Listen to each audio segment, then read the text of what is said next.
Hey there, good peeps. Sammy here with a look at an indie game for you called Grim Guardians Demon Purge. This is a Castlevania-esque style of game, much like the Super Castlevania game on the SNES or from around that era, the 16-bit era. I'm a massive fan of Metroidvanias, big fan of Castlevania, big fan of Metroid games, and couldn't wait to get my hands on this demo. So I will be running you through the demo here just to have a look, first take preview style. And from what I can see from my playthrough, I was really excited to carry this on and play the main game. I'll put a link in the description where you can find the Steam page where you can wishlist this. I don't believe the demo's available anymore. I think that was kind of like a limited time deal. I was very fortunate to be able to get my hands on it and share this playthrough with you guys, so look forward to seeing how this unfolds as we get through it. Basically, you take control of two sisters, Shinobu and Maya. Each of them have their own set of abilities and skills, and you'll need to swap between them on the fly as you play through this game to use their unique abilities to your advantage. Some of them, benefit each other to swap between each time.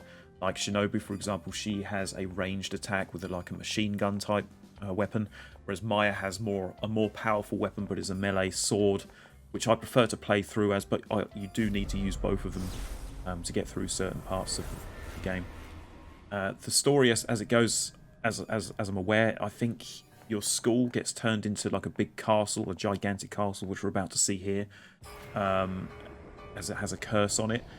This is a great shot, by the way. I love this. This just reminds me of the old Castlevania games. That shot there with the castle in front of the moon. What a great shot that is.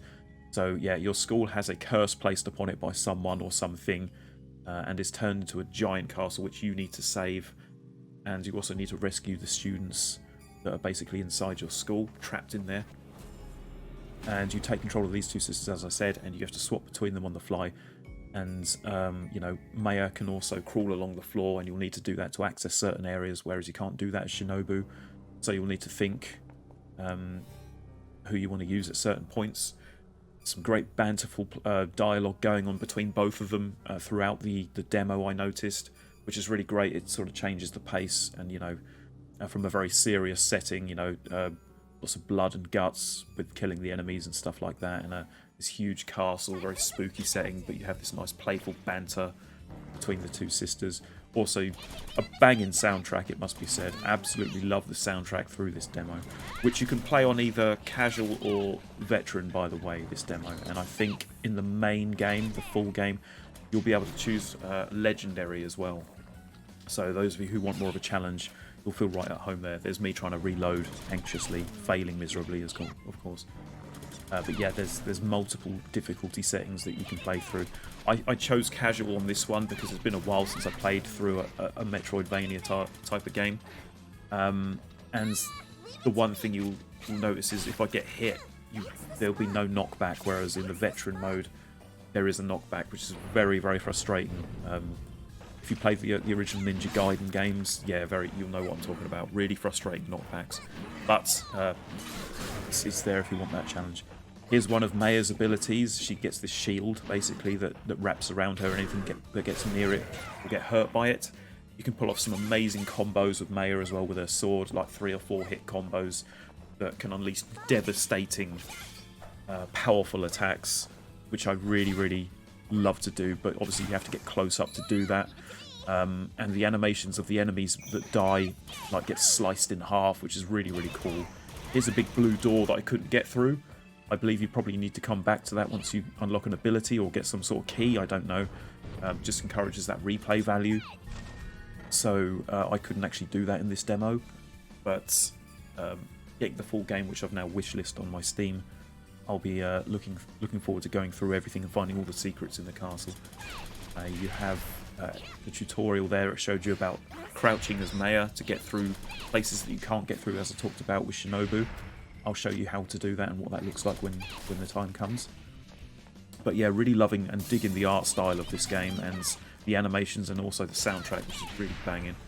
I'll crawl through that space there as Maya to show you, obviously, what it's like to do that. So you can crouch down there like that. You can't do that with Shinobu. And you could avoid all the danger that occurs above you, obviously, if you wanted to do that, just to keep out of the way of it. but there is a lot to offer in this game in terms of replay value. You get to like explore the dungeon, go backwards and forwards, retrace your steps just like you could in an old school Metroidvania game. There's things hanging on the wall that you can hit down just like Castlevania, and Castlevania fans will feel right at home. And I was really digging this this style of game. I can't get enough of them. I know there are a lot of them out there, but this is one you've got to keep your eyes on if you're into this sort of thing. Bosses in this game too, by the way. You'll see a couple of bosses during this demo playthrough. It offers 2 stages. I think the stages are, in this game, going up higher in the castle, like until you get to the top floor. But there's 2 stages to get through in this demo, which is really generous, and you'll find that you'll want to play more after. And also you can do like special abilities per character, so each character, as you defeat bosses, will get a new ability, and you will also get the opportunity to use your special ultimate weapon, which both of the sisters sort of link together and unleash a devastating blow to take out a strong enemy or weaken a boss substantially. I'll show you how to do that and when the time comes. But if you do die, pretty cool, unique thing about this game is that the sister that's still alive will respawn at the last checkpoint and will have to come and resuscitate the other sister. You'll see that I do die, obviously, quite a few times in this game, but for the purposes of the video, I cut most of the deaths out, but I will show you how to do that resuscitation when it happens, which I think is a pretty cool, unique thing about the game, and it also shows how each sister relies on each other and stuff like that, so you do need to rely on each other, use their abilities to help each other. Great sisterly love, obviously. And you'll come across a lot more characters in the game, I imagine. There's some that you see in this demo, each with their own personalities, and you'll see how their part of the story unfolds and the banter that they have between each other, which I think is pretty cool. Yeah, really digging this art style. I'm a massive fan of Super Castlevania, even bigger fan of Metroid, but I do love the old Castlevania games, so I was really, really excited to try this. And was not let down by this demo. I do want to try out the full game. I think it'll be very much worth it for this kind of game, but it packs a hell of a challenge, especially those who are not used to this kind of style of game. It does pack a massive challenge, so be prepared for that, but I'm sure that's something that's to be encouraged. I know a lot of games these days have too many easy options and easy ways out, but it's nice to see games still with this kind of old school kind of look to it and still have that old school kind of challenge to it as well. But yeah, again, loving when Maya slices in half her enemies. I think that's just such a cool, gory animation and a great addition to the game personally. There's a lot of platform going on as well. You'll need to jump between platforms to get across to the next areas and stuff like that. Being an old school platformer, very used to that kind of thing obviously. But it's good to see, obviously it just changes up the variation of the game. It's not just a run and gun. This is a Metroidvania game. You will have to think carefully about your next move, because yeah, there is a lot going on at times. There's a checkpoint there. I think it's the bird cages. They're the checkpoints that you have to get to, so when you do die, thankfully you will just go back to that. This is where I show you the special I was talking about earlier. You unleash like a devastating special attack once your gauge is filled. So the top left corner of the screen, you'll see like a purple bar that you have to fill up, which is now full, as you can see. You just press Y. I pressed the wrong button there, but you press Y, and it unleashes that devastating blow there with a cool animation going back to that normal like school setting quickly, and just literally turned that foe into dust. Speaking of foes, this is one I did not like at all because I hate spiders. We have a massive spider in a chandelier type enemy going on. I'm not even sure if you have to kill this or not, this enemy. I did try because I thought obviously that's what you have to do. Maybe you can, but eventually I ended up just running through it and getting past it without killing it. Not before it killed me a few times, obviously. But yeah, very, very difficult area. I did die multiple times, but I'll show you that I died once and then use the resuscitation of Maya. But really interesting but scary enemy here, and very annoying at times as well, because it just follows you around and just does not die. As you can see, the combos I chained up against it there didn't do a lot to it. So yeah, eventually I just decided to run through it. But a really cool anime boss, and there's me dying. Literally didn't even jump, just fell. I thought I could probably make that without jumping, but I fell. Shinobu gets put back to the last checkpoint here, So I'll have to go again, defeat that enemy that we used our special on. But I don't have the special available this time. I had to get through that without, which isn't much of a problem anyway. But now I have to make my way back to my sister Maya and resuscitate her before I can move on. So I'll show you that. Pretty cool feature. Yeah, so that's a really tricky part, this area of the level. I imagine it'd be much harder doing this on veteran or legendary, because you don't get knocked back in this doing it in casual. So maybe I'll go back and try the demo in veteran just to show what that's like, just to see how much more harder that can be. It's all trial and error, it's all practice, of course, at the end of the day. Very hard to get out of those situations there when there's so much going on. There's fireballs around you, there's enemies. This is me resuscitating Maya. Just keep tapping Y. Leaves you vulnerable, obviously, because there's still enemies around you trying to kill you as you're doing that. But it's really cool. It's a really cool feature. You just got to keep an eye on your health bars. Top left corner again, those purple bars at the top there. I think Shinobu's injured a bit, but Maya's okay. And we finally made it past that room, where we get to another checkpoint, and this is the room before the boss fight. You'll get a chance to restock your heart and your power gauge before you go into the fight, which this one's quite a cool sort of bat-type boss. An ugly dude who gets to morph into loads of bats. This boss kind of reminds me of something out of Ghosts and Goblins. You'll see why if you know that game. Really, really difficult game again. But yeah, tricky boss, but kind of reminds me of something out of Ghosts and Goblins. There you go, look at him. What's that all about? Oh, scary, freaky looking dude. There's his health bar at the bottom right there. Has some movements you have to dodge, obviously, but just practice. But Shinobu's very, very good for this boss, because he comes at you fast, but also throws bats at you. You can shoot them from afar, then you can jump over them, just like that, you see. I've never played this before, but I kind of knew what was coming. So yeah, really, really handy to use Shinobu in this fight. But if you can get close up to him, you can do more damage to it with Maya. Just got to dodge those swoops there from the bat. Really hard to dodge, actually, to be fair, this area. But once you get it, you get it. I did have to swap to Maya. I think my health was running pretty low. So my health's really low here as Shinobu, so I do swap to Maya to try and make sure she doesn't die. Very important to have both characters so that you can use them both at the same time and swap on the fly. Get those combos in. But a tricky fight here. I swapped to Maya here because I've got the health of Maya. But I'm vulnerable now because I have to get up close and hit him. In fact, I think I use my special on him, which really, really takes his health down very low. You'll see in a minute.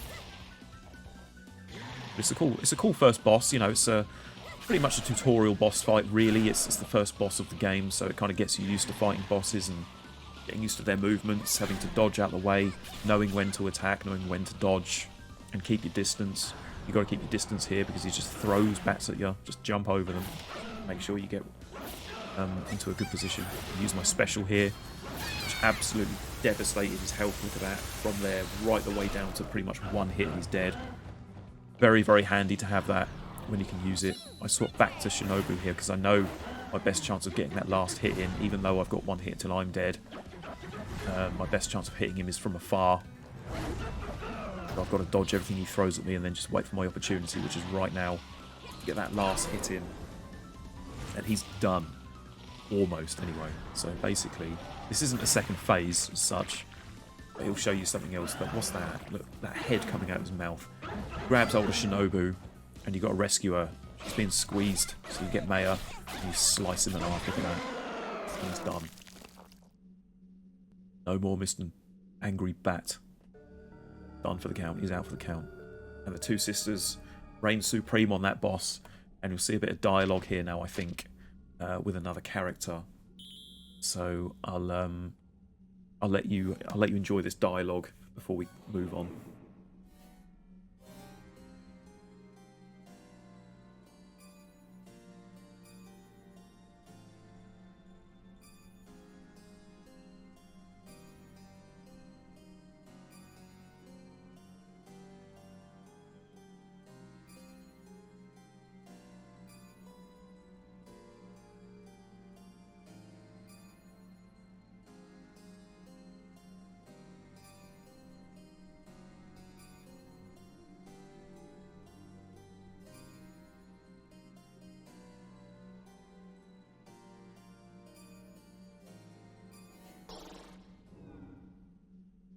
So Corona is her name. She seems to be behind this turning the school into a gigantic castle prank. This is a prank of hers. She's gained absolute power, and what better way to use it than to pull off the prank of all pranks?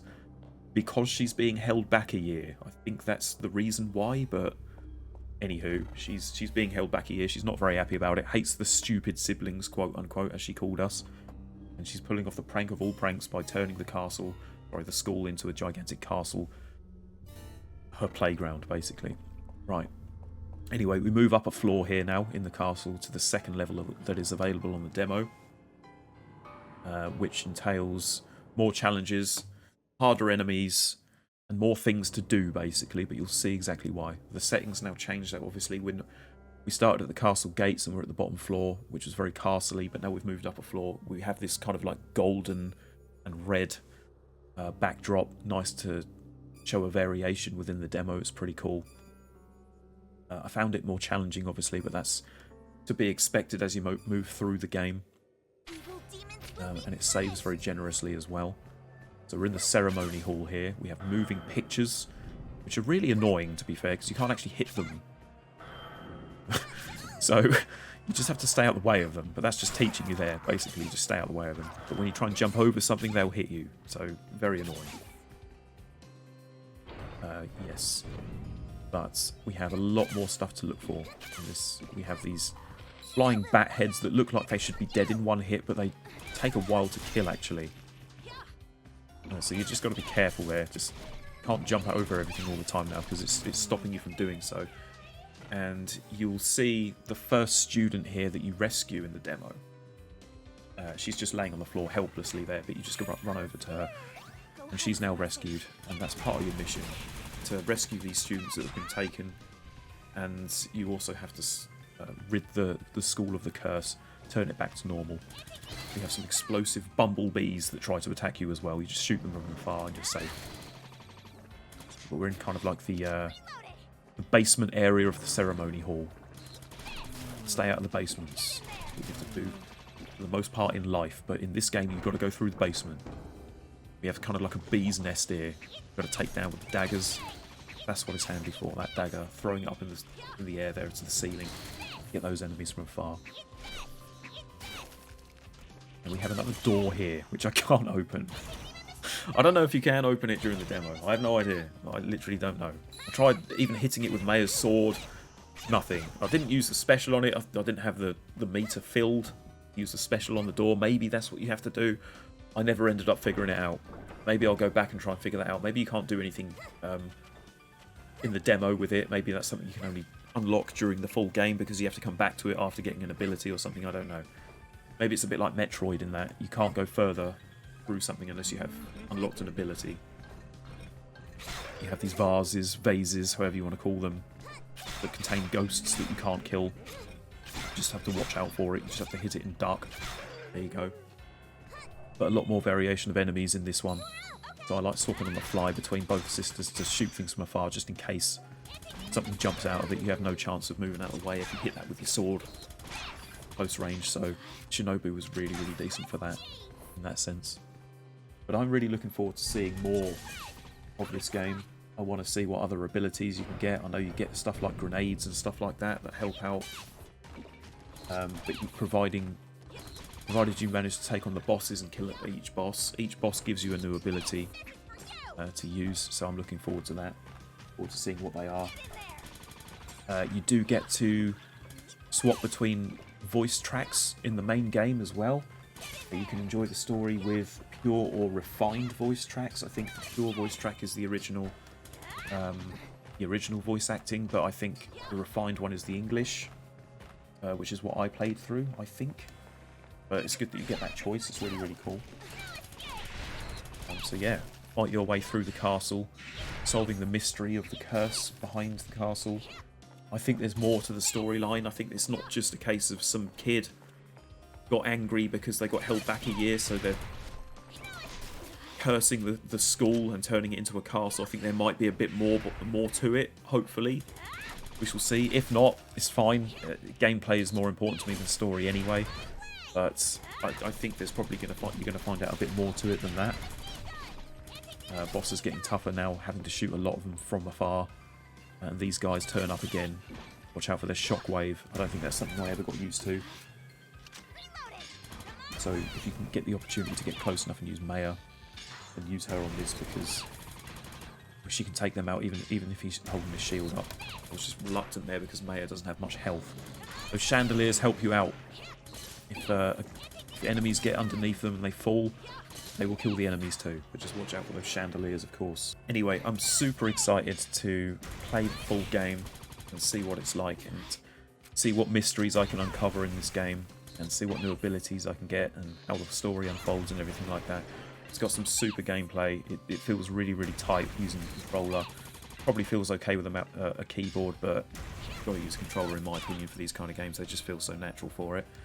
I'm going to let you just enjoy watching the rest of the gameplay now. I've rambled on long enough, so thank you so much for watching, everyone, guys. And enjoy the rest of the gameplay.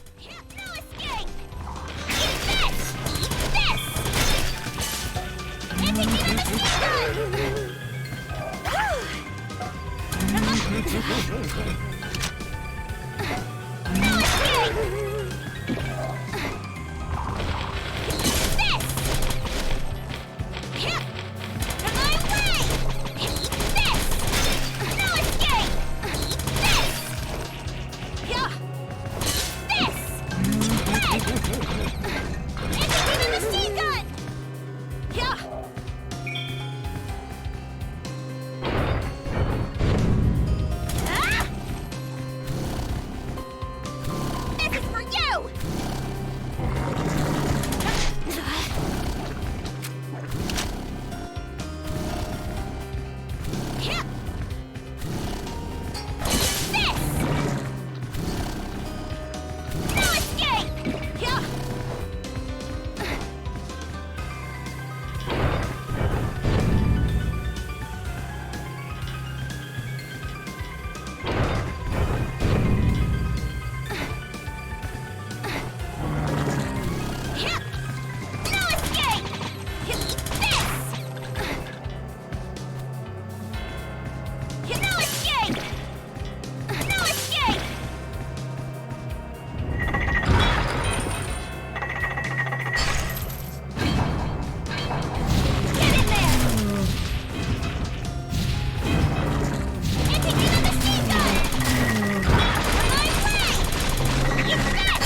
Hey good peeps, thanks so much for watching this video. Don't forget to leave a like and subscribe if you like what you see, and also catch me live on Twitch every Sunday, Tuesday and every other Friday, 8 PM UK time. I'll see you there. Back to the video.